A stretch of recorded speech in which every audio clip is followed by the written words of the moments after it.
A través del primer bloque, nosotros estuvimos observando cómo funciona nuestro organismo para poder obtener los nutrimentos y con ello también la energía para poder desenvolvernos en el día a día.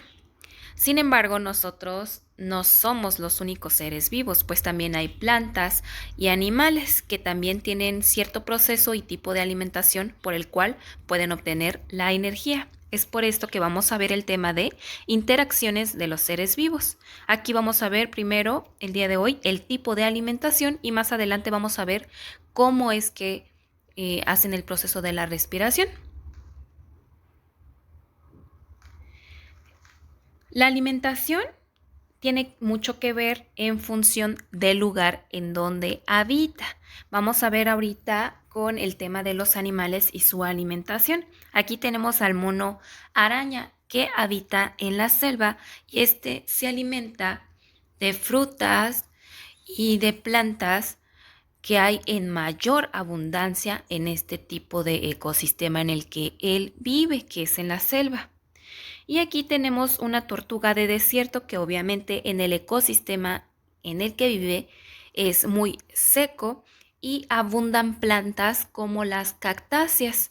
Y como nosotros sabemos, en un desierto no hay tanta diversidad de plantas y las plantas que existen ahí son de clima seco. Entonces, ¿qué pasaría si nosotros cambiáramos de el lugar en donde vive al mono araña y a la tortuga? Bien, pues la tortuga, ¿ustedes creen que podría seguir sobreviviendo en la selva? Sí. ¿Por qué? Porque en la selva hay abundancia de alimentos o de frutos que a lo mejor la tortuga de desierto se puede adaptar y puede aprender a consumir ese tipo de alimentos. Sin embargo, el mono araña, al cambiarlo al desierto, puede llegar a morir si no se adapta al tipo de alimentos que puede conseguir ahí. ¿Por qué? Porque el mono araña está acostumbrado a la abundancia de frutos y plantas en la selva. Y si llega al desierto, aquí no hay abundancia en frutos, sino que hay plantas cactáceas que a lo mejor él no puede consumir y puede llegar a morir. Por eso es lo que decimos que la tortuga sí se podría adaptar a la selva, sin embargo el mono araña no. Ahora, vamos a ver la clasificación de los animales de acuerdo a su alimentación. Bien, los herbívoros son los animales que se alimentan de plantas, ¿sí? O sea, de flores, de frutos y de algunos hongos. Ahora, carnívoros son todos aquellos animales que se alimentan de la carne de otros animales. Aquí tenemos como ejemplo al león, ¿verdad?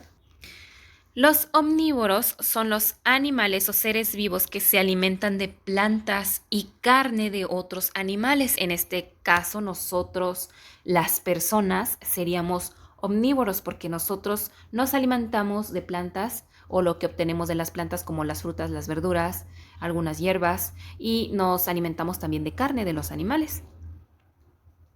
Los insectívoros, súper fácil, son aquellos animales que consumen únicamente insectos. Y aquí tenemos como ejemplo la rana, ¿verdad? Que se está comiendo una mosca. Bien, ahora vamos a ver cómo los seres vivos obtenemos la energía. Como sabemos, a través de la alimentación es que podemos obtener la energía para seguirnos desenvolviendo en el día a día. Esto pasa también con los animales y con las plantas.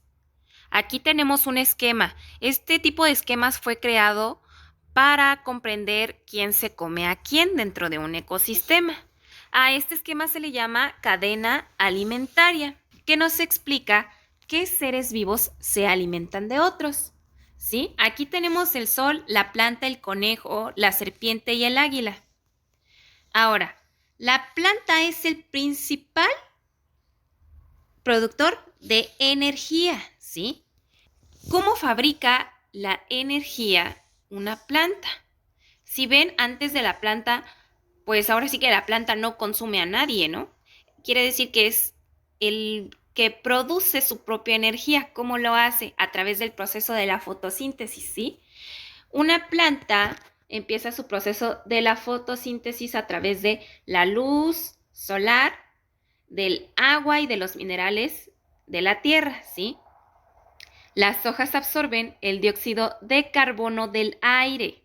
¿Qué quiere decir? El gas del aire contaminado. Y después, esta planta lo que hace es que a través de la luz solar produce su propio alimento, que es el azúcar. Y al momento de producir este alimento del azúcar, también emite oxígeno. El oxígeno es el aire puro que nosotros podemos respirar, ¿sí? Entonces, la planta produce su propio alimento gracias a la luz solar. A este tipo de seres vivos que producen su propio alimento se les llama autótrofos, ¿sí? La planta es un autótrofo, mientras que los demás animales que necesitan de otros seres vivos para poder obtener alimentos se les llaman heterótrofos. El conejo, la serpiente y el águila son heterótrofos. En esta cadena alimentaria, entonces, el principal productor de energía es la planta. Ahora, esta planta se la va a comer un animal que come plantas. ¿Cómo se le llama? Herbívoro. En este caso es el conejo el que va a consumir a la planta. Entonces, el conejo ahora tiene la energía. Pues entonces va a llegar una serpiente. Esta serpiente es el consumidor secundario. Este consumidor secundario es un animal que come carne. Como come carne, se va a comer al conejo. Y entonces la energía ya se le pasa a la serpiente. Llega otro consumidor terciario. En este caso es el águila, quien se va a comer a la serpiente, ¿sí? Y ahora quien tiene la energía es el águila, ¿verdad? Que fue el depredador, el que se comió a la serpiente. Y así es como se va pasando la energía de un ser vivo a otro a través de la alimentación. Pero ¿qué pasa con los restos de los alimentos que van quedando de lo que consumió cada uno? Pues hay bacterias, hongos o insectos que se encargan de descomponer estos desechos orgánicos. A estos se les llama descomponedores. Estos hacen que todos los desechos orgánicos se incorporen al suelo, transformándose en sustancias que pueden volver a absorberse por las plantas. Y así se vuelve a repetir todo el proceso de la cadena alimentaria. Ahora, aquí tenemos imágenes de diferentes seres vivos. Si tú tuvieras que organizar en una cadena alimentaria a cada uno, ¿quién se come a quién?